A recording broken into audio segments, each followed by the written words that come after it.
Mitsuzawa, the home of Yokohama FC. I feel like every video I make, I always say this is the most fascinating club in Japan. But of course, I think all the teams in Japan have interesting stories to tell. Prodigy, Firestarter, perfect. Music is always really loud as well in stadiums. Anyway, what was I saying?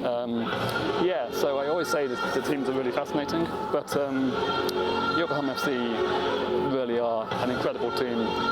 Their history is crazy, it's a little bit sad, it's also very inspirational.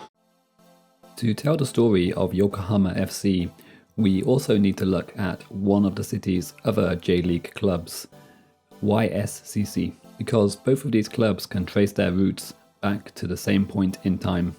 That time being 1964 and the formation of Naka Ward Boys Club off the back of the Tokyo Olympics. From 1979 onwards, this club was receiving financial backing from the Japanese airline ANA. However, original members of Naka Ward Boys Club felt the club was becoming too reliant on ANA's financial backing. So, in 1986, they left and formed a new club that they called Yokohama Sports Club, which went on to become YSCC. The club backed by ANA continued, and I'll get back to them shortly. You can find out more about YSCC from the video I made about them earlier this season. The link is in the video description. So the club that was formed originally in 1964 as Naka Ward Boys Club continued, but it continued under the banner of All Nippon Airways. It was known as All Nippon Airways Sports Club, and they went on to compete in the Japan Soccer League, which was the precursor to the J-League. Also along the way, they picked up a new backer called Sato Labs. So ANA and Sato Labs backed this team. It spent some time known as AS Flugels, AS meaning ANA and Sato Labs. But eventually it became Yokohama Flugels, and the Yokohama Flugels joined the J-League as a founding member in 1993. That club won the Emperor's Cup in 1993, then the following season won the Asian Cup Winners' Cup. So they were a pretty good team, pretty well established, big team in the J-League, and they won the Emperor's Cup again in 1998. But that turned out to be their final act as a football club, because in 1998, Sato Labs pulled their financial backing from the club, leaving ANA as the sole backer. But ANA did not want to support the club by themselves, so this is when the situation got very messy. ANA decided that the best option was to speak to Nissan Motors, who were the main sponsor of Yokohama Marinos, Yokohama Flugels' cross-city rival.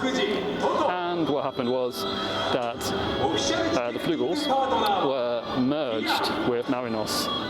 But it was more like the Flugels were dissolved into Marinos, because all the Flugels players joined Marinos, and all that happened to Marinos was that they took one letter extra in their name to become Yokohama F Marinos, the F meaning Flugels. So the fans effectively lost their club and were forced to then support Yokohama F Marinos. So just picture the situation, or imagine the situation if you were a Flugels fan. What do you do in that situation? Do you just go, okay, I've lost my team, I'll support Marinos? Or do you form your own team and aim to get back into the J-League? They went for the latter option, and historically this is a really important moment in Japanese sports history, because in 1999 they became the first supporter-owned club in the country.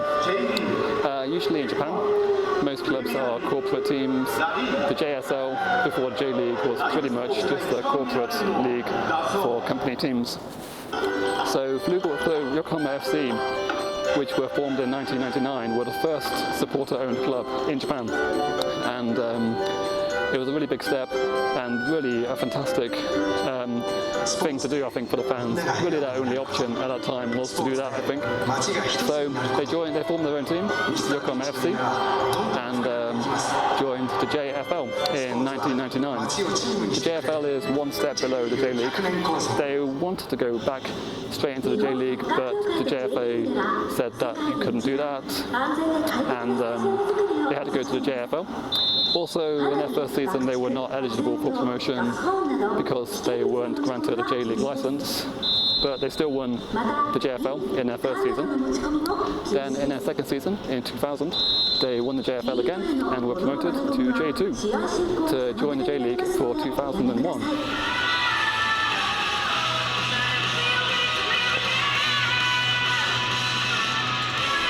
Then in 2006, incredibly, Yokohama FC won promotion to J1, so they returned back to the top flight to face Yokohama F Marinos. And even more incredibly, they beat Marinos at this stadium in their first season as a top flight club under the banner of Yokohama FC. Unfortunately, they also lost 8-1 to Marinos at Nissan Stadium and ultimately got relegated after only one season. But still, really a fantastic story for a fan-owned club to lose their team initially, rebuild, create a new team, and then get back to where the original club was. Really a fantastic achievement. And this season, they're now getting back in J1 again, because last year they came second in J2. And yeah, here they are, back again in J1 alongside Yokohama F Marinos. So really a fantastic story, really inspirational, I think. Also, I guess if you think about, if you're a fan of English football, there's quite a few similarities here between this story and the Wimbledon story with AFC Wimbledon and MK Dons.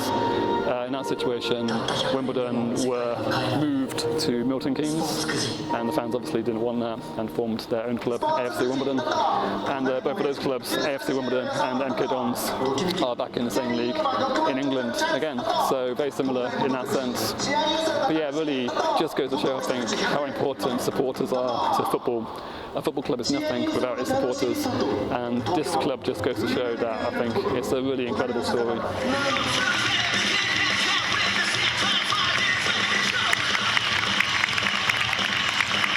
And it's not just the football club that is interesting in itself. It's also, I think it's also very well known now for the players they have in their squad.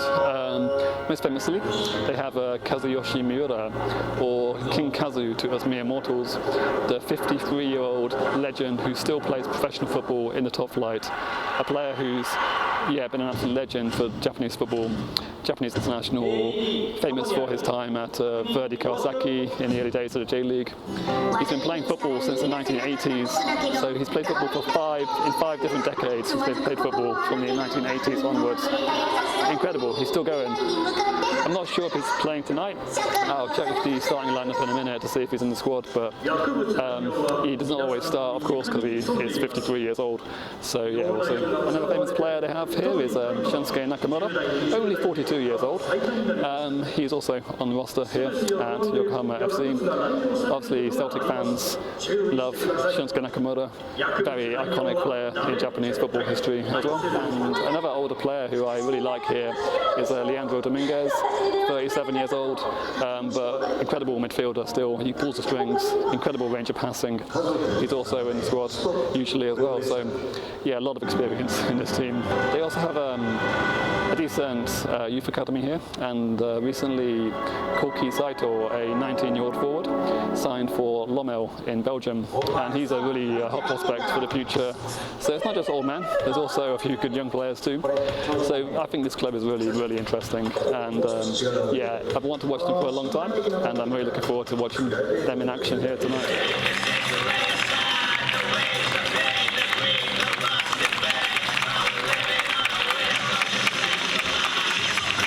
Okay, so King Kazu is on the bench tonight, not starting, but we may see him in action, which would be awesome.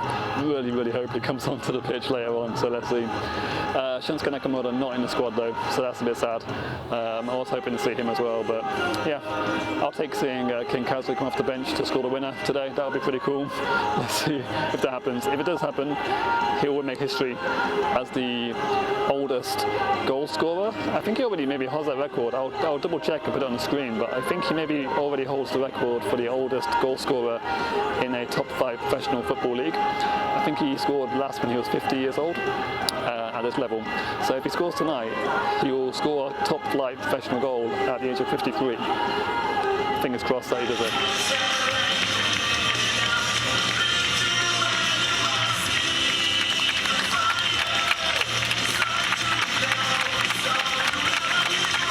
So tonight's opposition is Shimizu S-Pulse. Also, away fans are here tonight. There actually are away supporters in the stadium. We are now at a stage here where we can have away fans at games, so there are quite a few fans from Shimizu here tonight.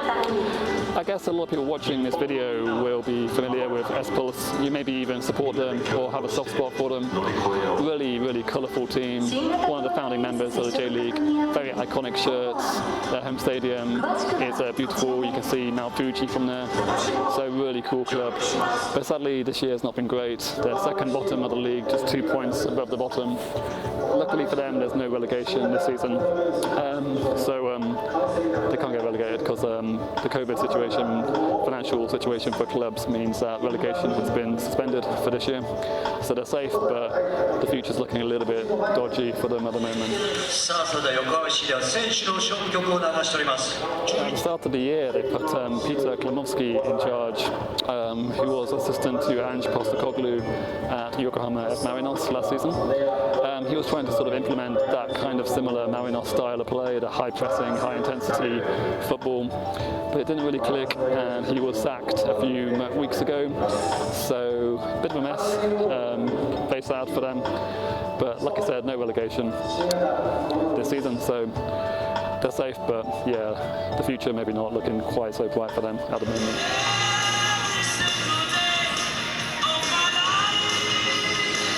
S-Pulse fans have a big banner saying Shimizu football not dead. That's never a good thing to see. I don't know what's going on at Nihon Daido this season, but they don't seem happy. That's a really, yeah, not a cheerful banner. Well, at least it's not dead, it's alive.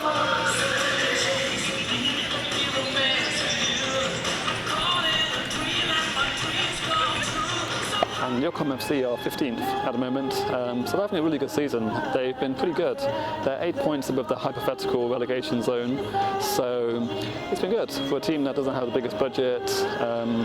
Yeah, I think they've done really well. They've looked good this year. They've been a difficult team to play. They've not been beaten really heavily by anyone. They've looked competitive in most games. So yeah, I think next season will be interesting with the relegation again. To see if they can build on this season. But yeah, it's a really a good atmosphere at this club, I think. It's got a good spirit, and I think that fighting spirit, of course, is there from their football history. So yeah, the future's looking brighter here at the moment than it is for Shimizu, but you know, a lot can change very quickly in football, but yeah, I think they've done well this year.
So football in Shimizu is definitely not dead because they're winning 3-0. They took their chances really well. Very clinical, surprising to a team that's so low in the league and struggling so much. They look decent going forward. Yokohama FC defensively, yeah, a lot of big gaps.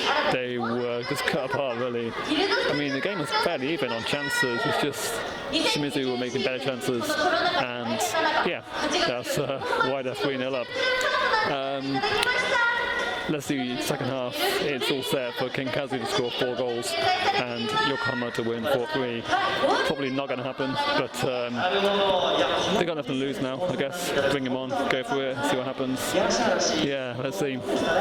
Good turnout as well by the Shimizu fans. They've pretty much filled the away end by the looks of it with the current restrictions, so that's really impressive. And they've got quite a cool clapping routine going on, which is good, but it's surely over now. I mean, Yokohama FC 3-0 down. Can't see him really getting back into it, maybe getting 1 goal back, maybe 2, but yeah, I think Shimizu should be good for the 3 points here.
So there we go, Yokohama FC 1, Shimizu S-Pulse 3.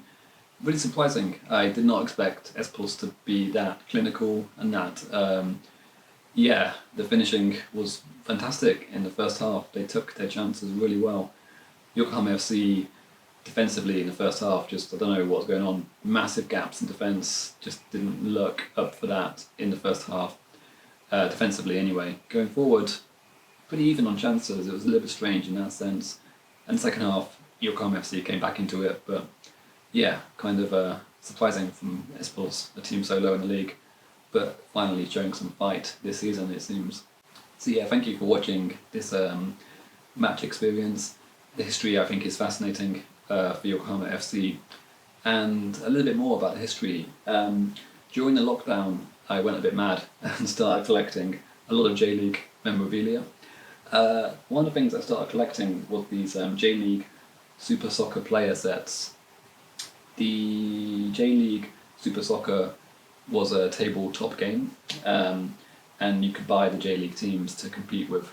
And I have S-Pulse here, Shimizu S-Pulse, as you can see, with their yellow shirts. But the most interesting one, I think, is this one. AS Flugels, the team that went on to become Yokohama Flugels, which is now effectively Yokohama FC, but the team that was also dissolved into this one, Yokohama Marinos. As you can see, there is no F in this one here, because this was pre-merger, so the Flugels became Yokohama F Marinos effectively. So yeah, the history is really interesting.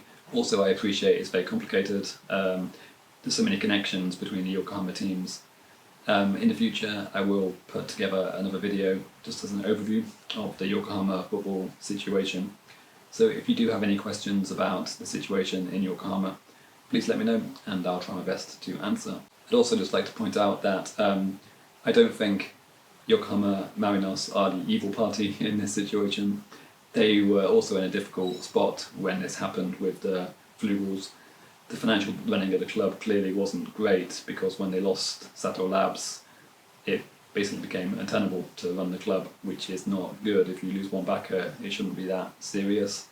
So clearly the club was struggling financially in that sense, and there were no other options, I guess, at that time. But obviously I'll look into that more in the next video I make about football in Yokohama.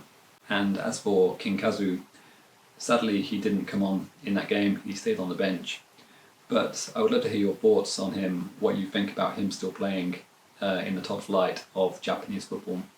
Generally there are kind of two camps when it comes to King Kazu. There's the people who think that it's a great achievement for him, and that it's amazing what he's done, that he's basically, yeah, like a hero, legend, still playing at 53, like, what an incredible achievement. Whereas some other people think that it looks bad on the J-League, that there's a player of that age still competing in the top flight, and that basically Yokohama FC are just signing him every year for marketing reasons. I understand that second point of view. Of course, I think for marketing purposes it's fantastic to have Kazu in the team, but I also think that what he's done is incredible. His to stay in shape at 53 and still be able to play, it's an amazing achievement.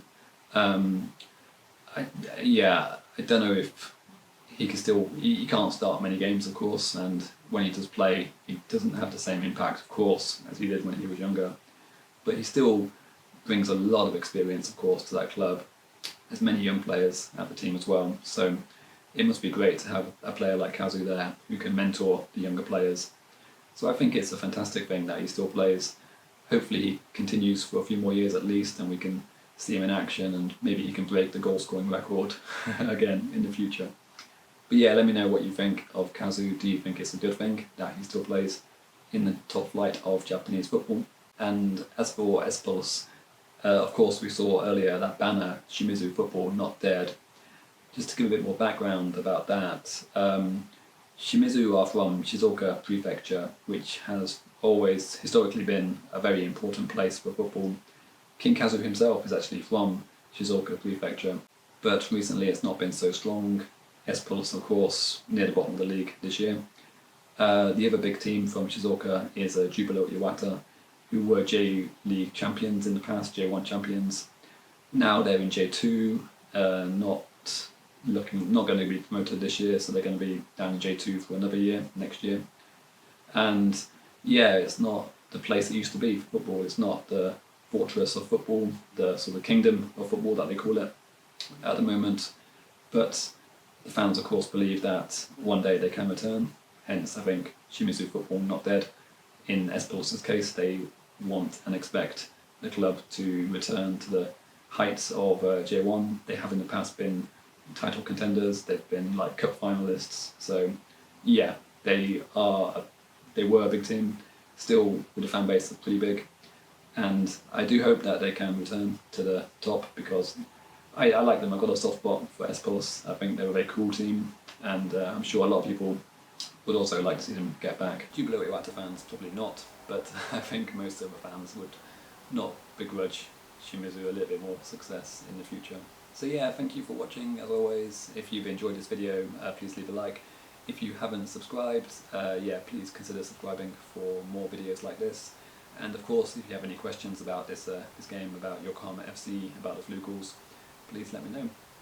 So thank you very much, and I'll see you again soon.